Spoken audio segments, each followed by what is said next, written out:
दोस्तों खेसारी लाल यादव की एक स्टेज शो पे वायरल हुई लड़की हालांकि काजल को तो आप लोग जानते ही होंगे। आपको बता दें काजल जो है एक वायरल टॉपिक की गर्ल हो चुकी है। हालांकि अगर उसको बोला जाए तो एक वायरल लड़की बन चुकी है। आपको बता दें खेसारी लाल यादव के एक स्टेज शो के दौरान मंच पे पहुंच के दहाड़ने वाली यही लड़की है और इसका इस टाइम सोशल मीडिया पे वीडियो काफी तेजी से वायरल हो रहा है। हालांकि इसकी एक्टिंग भी काफी जबरदस्त थी और डांस की अगर बात किया जाए तो काफी लाजवाब था।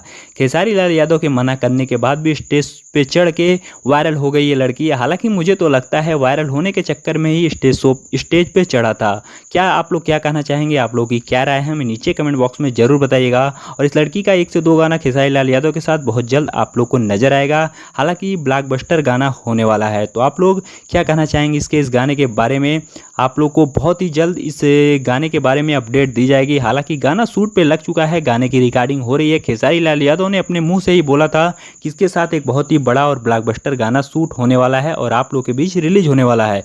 तो आप लोग तैयार रहेगा इस गाने को सुनने के लिए। और हमारे चैनल पर पहली बार आए हो तो लाइक शेयर सब्सक्राइब करना बिल्कुल भी मत भूलिएगा।